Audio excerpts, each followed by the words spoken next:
Meu nome é Diego Moraes, eu nasci em 82 em Manaus, tenho 4 livros publicados, vou lançar o 5º em novembro e eu vou falar um pouco da minha vida, da minha literatura, né? Estou com 2 livros aqui, um de poesia e um de conto. O de conto é A Fotografia do Meu Antigo Amor Dançando Tango, que eu publiquei em 2012 pela Vortebli, e em 2013 A Solidão, Deus Bêbado Dando Ré no Trator, também pela Vortebli. Eu acredito que a literatura é algo talvez até meio pesado, talvez não me vai entender, mas a literatura me salvou de um monte de coisa e continua salvando, sabe?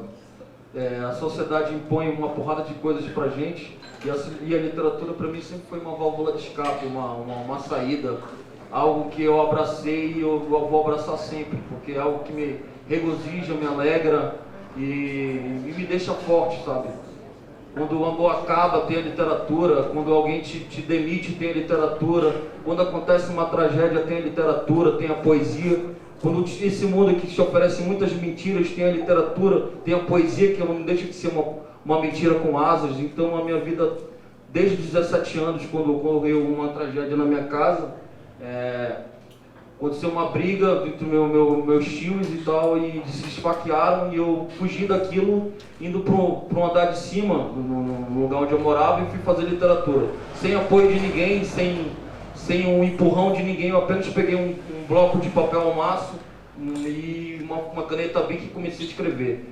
Então eu acredito que a ficção ela tem me salvado de muitas coisas, sabe? Tanto no conto quanto na poesia, e agora também estou escrevendo uma prosa do romance. Então acho que a literatura é importantíssima, não só como ferramenta de inclusão, como ferramenta de libertação, como ferramenta de tirar alguém que está na margem, como também como forma de prazer mesmo. Eu tenho muito prazer em fazer literatura, em escrever. É algo que me dá muito tesão, sabe? Tem gente que goza, tem gente que sente tesão chupando, sei lá, um picolé, comendo um chocolate, tem gente que sente tesão se masturbando, transando. Eu sinto tesão escrevendo mentiras, a minha vida é essa. Eu gosto muito de escrever, eu fico de pau duro quando escrevo poesia. Eu acho de extrema importância a proliferação de escritores. Tem autores, esses boçais, alguns acadêmicos, que eles odeiam quando tem jovens escrevendo, vários jovens escrevendo. Eles impõem uma crítica tão besta, sabe? Eles te falam que não tem qualidade nem nada. Não cai nessa conversa não, tem que escrever sempre. Eu não tive apoio de ninguém, né, cara? Então a internet ela me deu uma visibilidade muito grande. Eu tive uma época em 2008, eu tinha um blog chamado Urso Congelado, que o meu apelido é Urso, né? Então chegou uma época que dava 5 mil acessos diários, 6 mil acessos diários, entendeu? Então tinha gente da Rússia, dos Estados Unidos, em vários cantos me lendo. Então me lia pra caramba, e foi a internet, né? Então eu acredito que publicação independente, tanto por editoras pequenas ou pela internet, é uma forma muito viável de manter seu trabalho aceso, sabe? De manter sua visibilidade. E não importa a editora pequena de ser grande, sabe?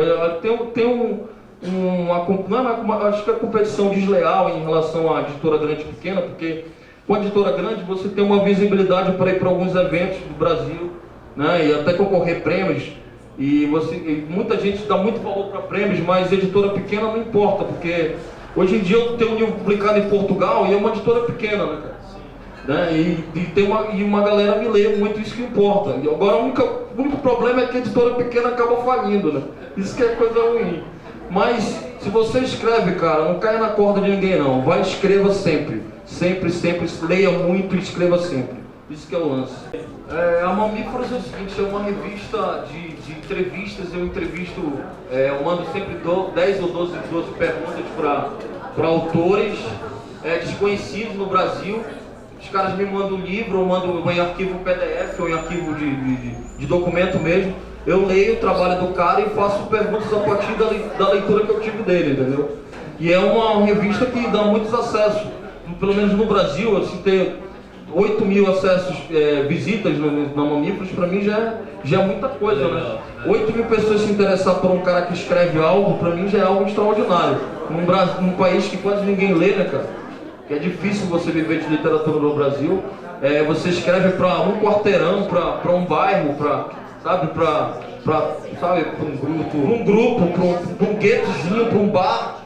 né? E 8 mil pessoas se interessar por uma página de entrevistas, eu acho isso legal, extraordinário, eu fico muito feliz. E a Flipobre é o seguinte, a Flipobre partiu, foi praticamente um sarro, foi uma criação minha, a partir do que eu via sobre a Flip, né, da Festival Feira Literária Internacional de Paraty, que todo mundo critica que é uma festa elitizada, que vai muito autores brancos, ricos e publicados por grandes editoras, né?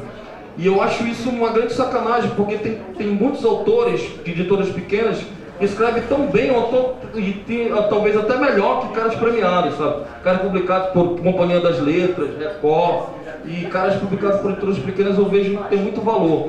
Então, eu via muito choro na internet, gente reclamando. Olha, não fui convidado para isso, não fui convidado para aquilo e tal, nunca fui para Flip. Então, a partir daí eu tirei um sarro, de porra, vou criar agora a Flipobre, que é a feira dos pobres, né?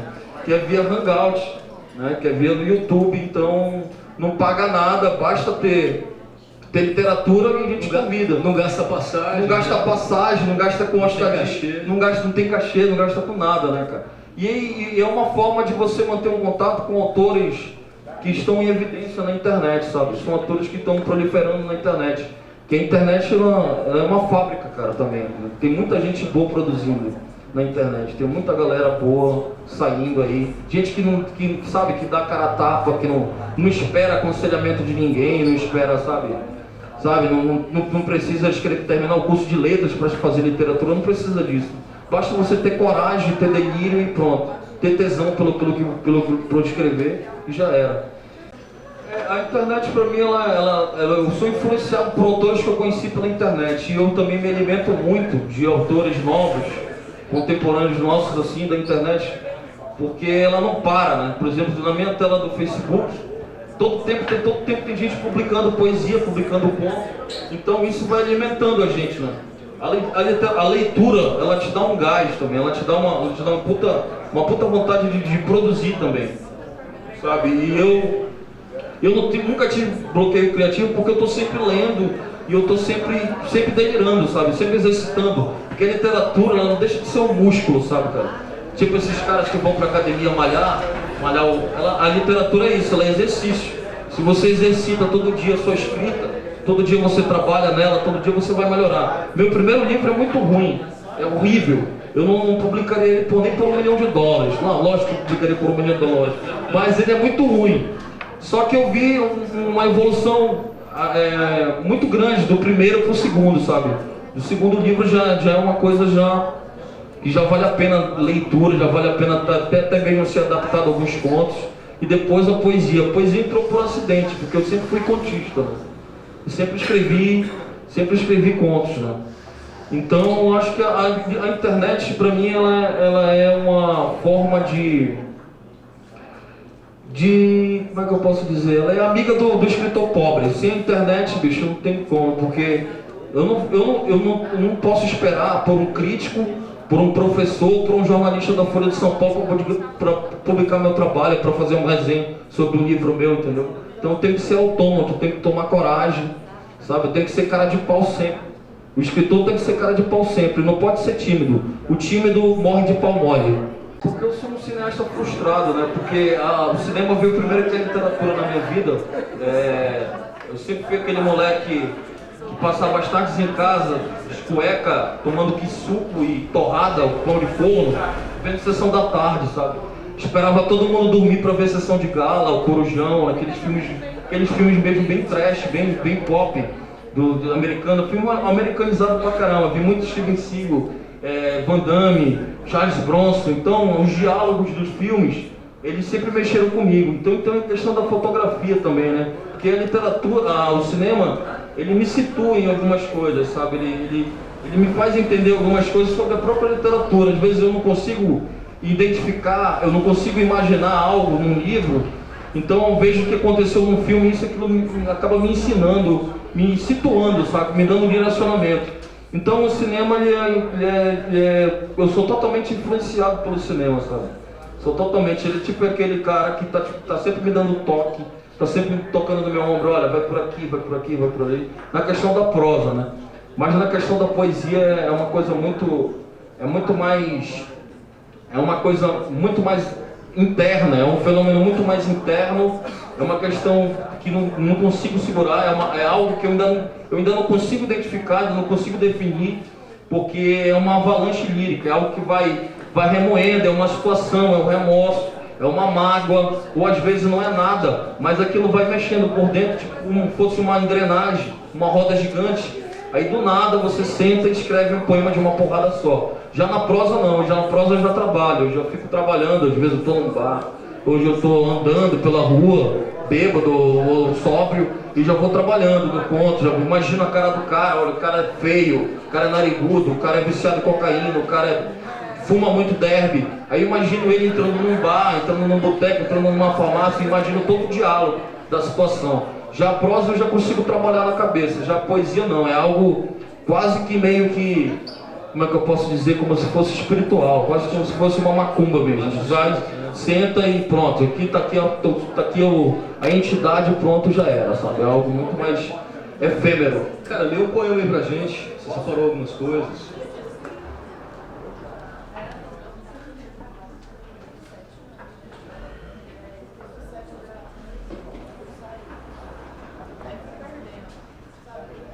O título do poema é "O amor faz da gente um escravo de Uganda a serviço de Idi Amin. O silêncio da paz está no seu peito, quando deito minha cabeça nele de madrugada, quando deito de crimes que cometi pela manhã, defendendo estelionatários no Fórum de São Paulo. Só Franz Kafka sabe o quanto é doloroso ser advogado nesta cidade empestada de psicopatas, nesta metrópole que se mata por R$1. Te vejo nua, resplandecente, lendo os poemas daquele búlgaro logo pela manhã. Então tomo banho, visto meu terno cheio de sangue. Você diz, passa na farmácia e compra pílulas novas. Minha menstruação atrasou, você precisa gozar fora esse mês. Um beber agora foderia tudo.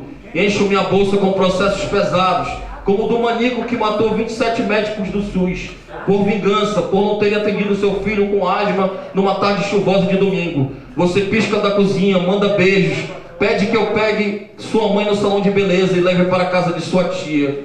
Só Deus sabe quanto odeio sua mãe. Relevo, passo a terceira marcha do meu Honda Civic. Ignoro as besteiras que ela fala com as unhas pintadas de vermelho e a cabeça cheia de bobs, imitando dignamente a Dona Florinda. Canto mentalmente Belchior, enquanto sua mãe não para de falar num casamento chique. Poderia chutá-la agora mesmo do carro, mas estragaria tudo. Não nego as coisas que minha mulher pede para mim. O amor faz da gente um escravo de Uganda a serviço de Idi Amin.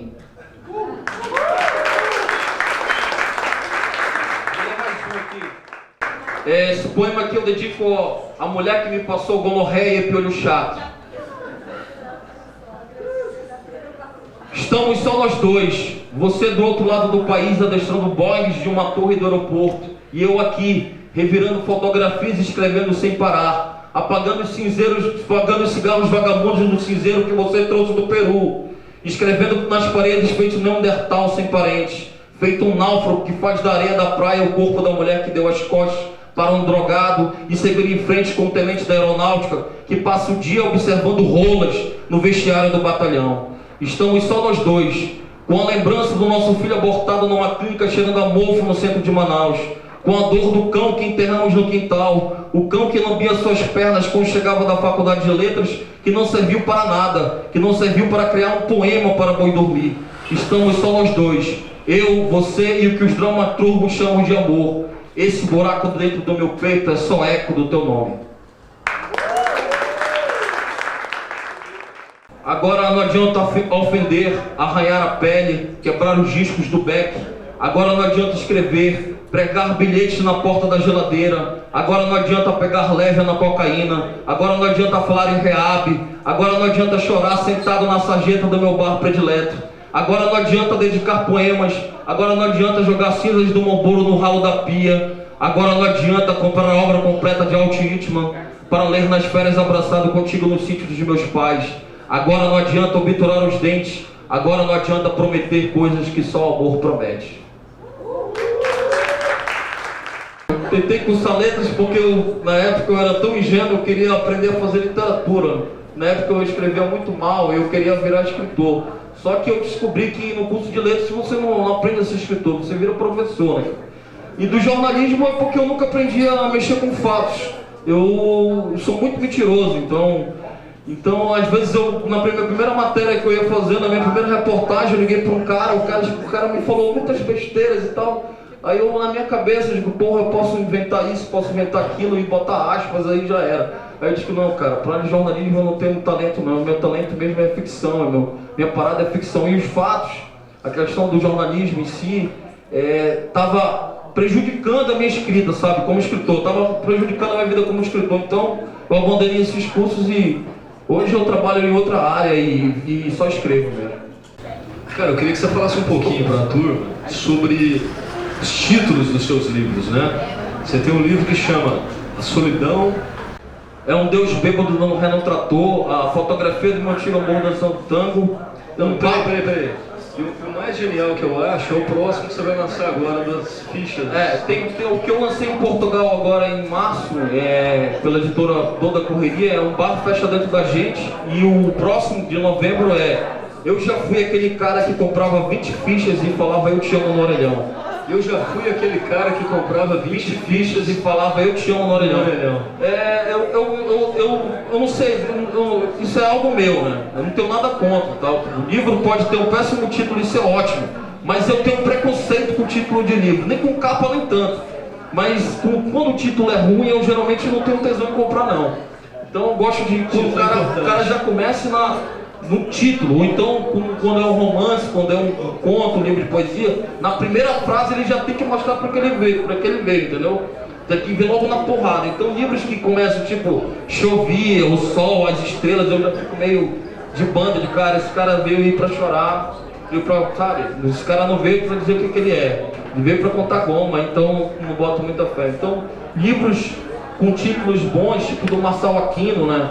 Ele tem bons títulos e longos também, sempre me despertaram interesse, do Mário Bortolotto também, do Marcelo Merissola, né? E são títulos que sempre me instigaram a buscar o livro. Mas a capa, eu não ligo muito para capa não, mas para títulos eu ligo. Eu lembro que você disse que tinham alguns autores que publicavam em editoras menores e que você achava que alguns eram melhores daqueles que publicavam em editoras maiores. Eu queria saber quais são os critérios de avaliação que você usa para pensar nessas relações entre os textos das editoras.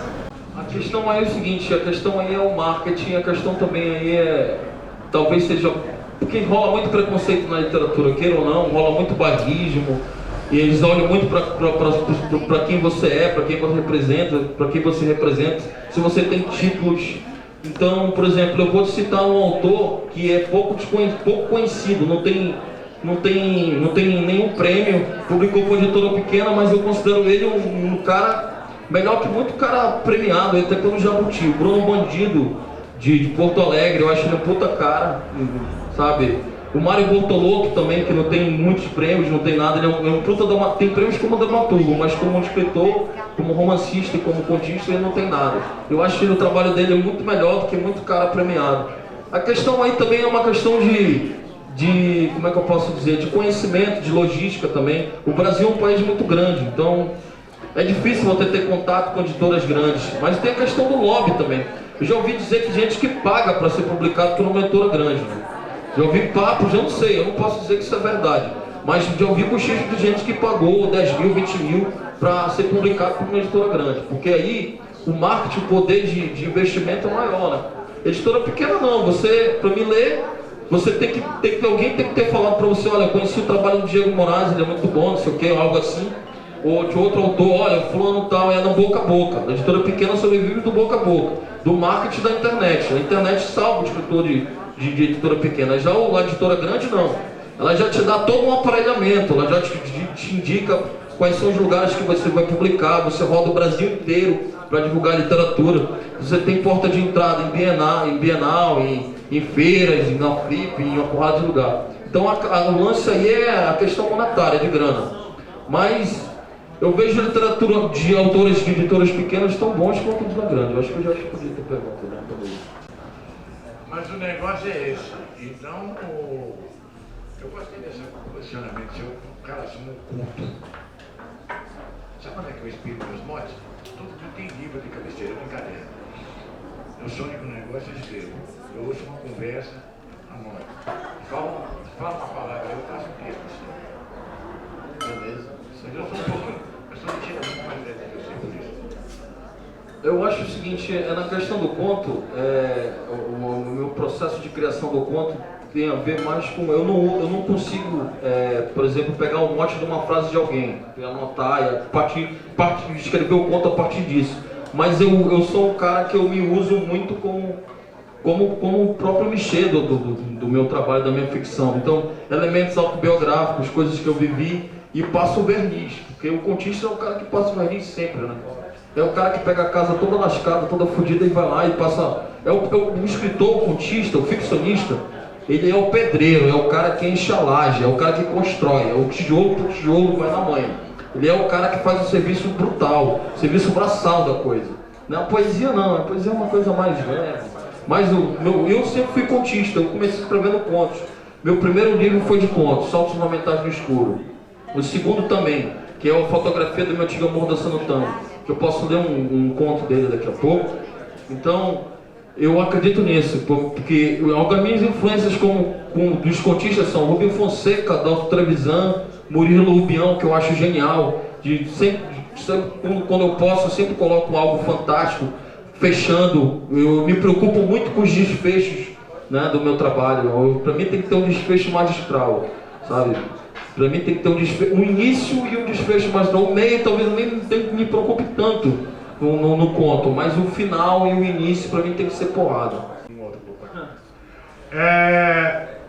A pergunta que eu quero fazer para você, dentro do seu processo de criação de contos, que eu já levei, por exemplo, só de pesquisa, 6 meses para escrever um conto, vai ser porque eu sou muito chato também, tem isso. Eu queria saber como que se dá esse processo seu de criação, né? Principalmente na narrativa, principalmente na questão do conto. Em todos os meus contos eu procuro estabelecer uma velocidade, dar um ritmo, né? Eu sempre fico preocupado com o ritmo, com a velocidade da narrativa.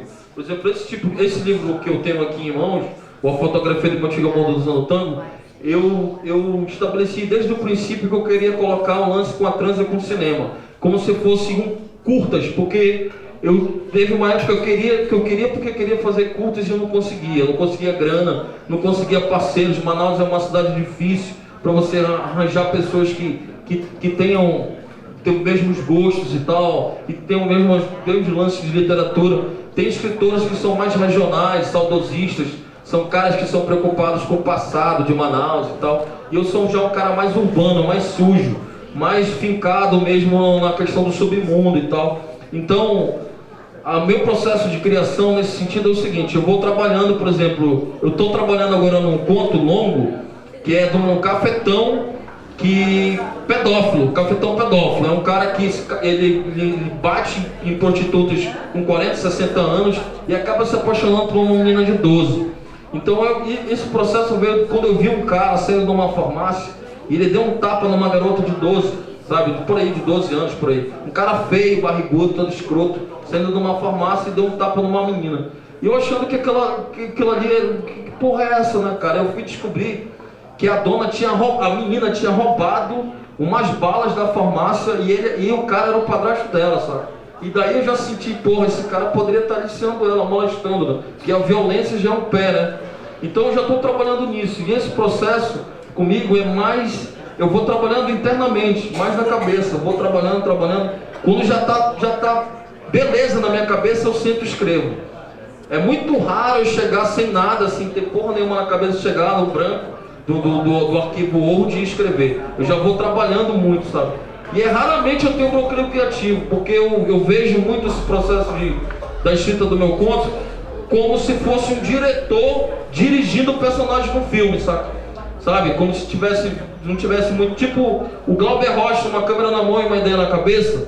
Eu trabalho assim, eu vejo uma situação e daí eu vou vendo o lance, mas de pegar frases ou alguma coisa como ponto de partida não. Mas é sempre vendo uma imagem, porque a imagem para mim é importantíssima no conto, na narrativa.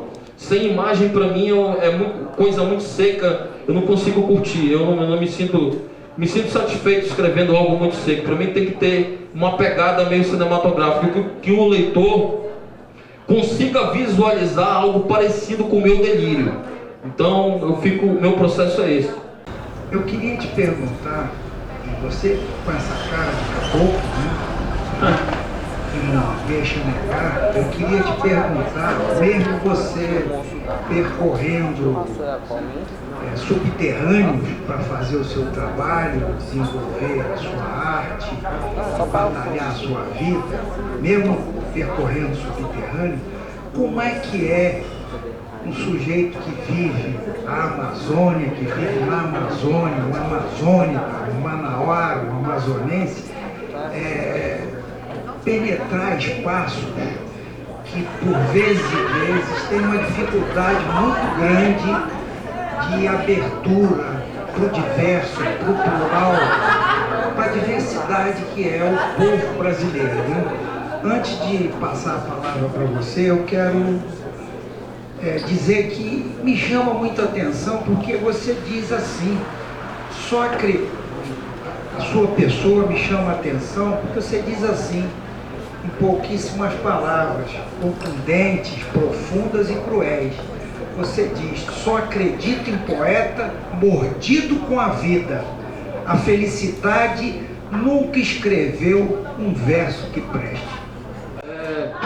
Caralho, acho que é o seguinte, eu nunca acreditei no amor da publicidade, no amor vendido pela publicidade. Eu nunca acreditei em propaganda de Banco Bradesco, nunca acreditei em propaganda de margarina, nunca acreditei em propaganda de Dia dos Namorados, sabe? Que isso, sei lá, mas pra mim a porrada, a vida bater forte num escritor, num ser humano é essencial para você ter um mínimo de discernimento, um mínimo de vivência, como já dizia o Miguel Torga, né? O maior crime é começar pela literatura em vez de começar pela vida. Então acho que a vivência para mim, de ter um pouco de vivência, ter vivido um pouco, foi uma verdadeira escola e foi algo que realmente melhorou a minha literatura, foi ter vivido um pouco, sabe?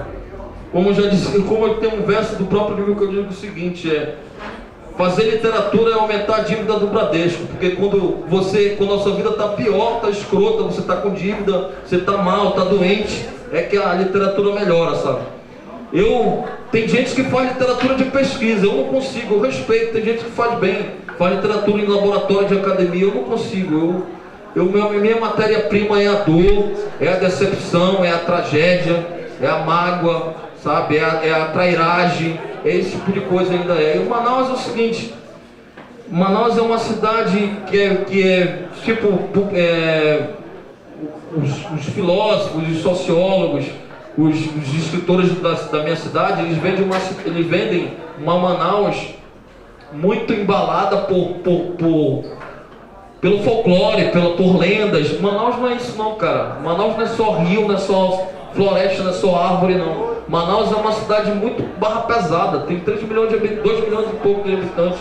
Ela sangra, tem muita violência, tem um espaço urbano muito grande, sabe? O urbano da cidade de Manaus é muito rico, é bares lotados todo o tempo, é gente falando várias línguas, é uma cidade cosmopolita. Então a ideia que vendem de Manaus pro resto do Brasil é que é uma cidade que tem índio, que tem jacaré, que tem onça. Não, cara. É uma cidade muito cruel para se viver.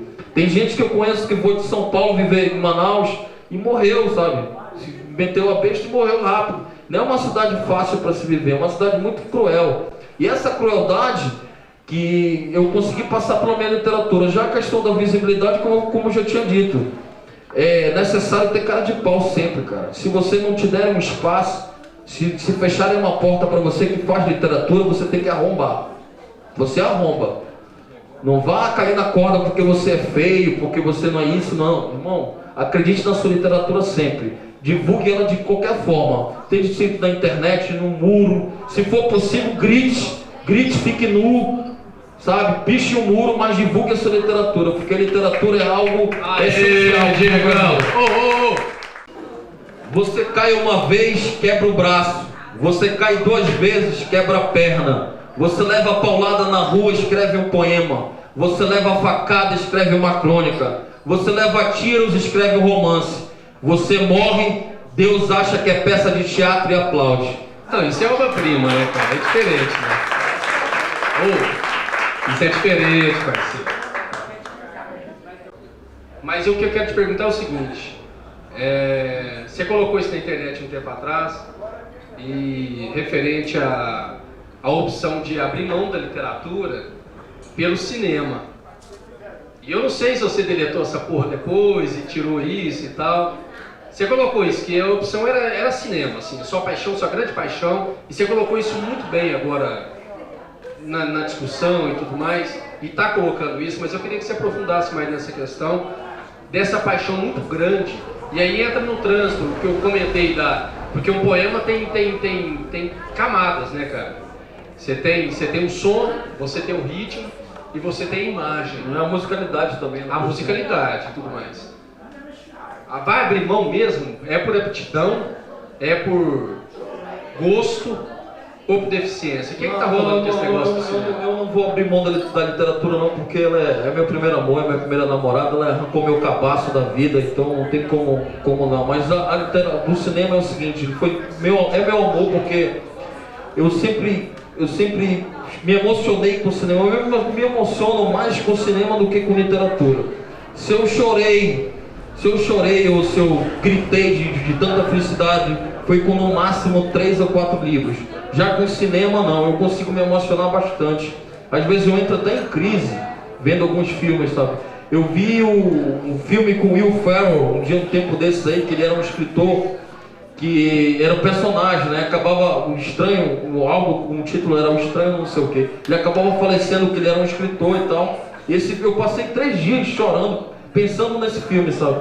Só que o cinema é o seguinte, eu não tenho técnica para fazer cinema, eu não tenho câmera, eu não tenho amigos que façam cinema. Eu moro numa cidade que a manifestação cinematográfica é muito nula, literária também. Só que a literatura, ela me adoece muito, sabe, cara? Ela me adoece, ela toma muito meu tempo, ela me absorve muito, ela me maltrata muito, ela dói mesmo, sabe? Porque o cara pensa que é fácil fazer um poema aqui, escrever um conto, que não. Às vezes você fica ancorado semanas, meses na solidão para conseguir escrever algo bom. Não estou dizendo que a solidão é necessária, mas é tanto necessária assim. Só que a literatura não me dá um retorno de grana, não me dá um retorno de conhecer pessoas maravilhosas, outros autores, de conhecer leitores que hoje viraram meus amigos e tal. Só que eu quero fazer cinema, eu não sei quando. Eu acho que eu vou perder o cabaço de cinema contigo e com o Robson, né? Aqui eu vou terminar com um pontinho aqui, que é a síntese do que significa literatura para mim. Eu não tenho vergonha do meu passado, nem porra nenhuma. Isso aqui é real, não é ficção, é algo que aconteceu mesmo. É realidade com um pouco do delírio que quer viver, o que é pensar literatura. É curtinho. Eu só tinha 21 anos. Não sabia o significado da palavra literatura. Não sabia porra nenhuma da vida e sacava que as pessoas me tiravam como otário. Mas queria escrever, queria ser escritor. Lembro que vi a foto do Roberto Piva num livro todo fodido da biblioteca pública e fiquei horas achando que ele era uma espécie de santo e do nada poderia abrir a boca e falar coisas que eu precisava ouvir. Aí entrei num bar, pedi uma cerveja, acendi um cigarro, dei uns tecos no banheiro e meu nariz espolcou, desenhando um poema de sangue na minha camiseta branca. Achei que estava louco, delirando. Pensei que a parada de pó que comprei do Marquinhos era boa demais para ser verdade. Essa porra veio da Bolívia? Aí joguei água no rosto, fechei os olhos por um tempo e quando abri, vi nitidamente o Piva sorrindo no espelho. Ri, paguei a cerveja que mal bebi 2 goles e fui caminhando para casa lagrimando de felicidade. A literatura lá sempre bate forte na gente, porque a literatura é transformar os restos, baques da vida em delírios de sangue. Valeu, obrigado, querido.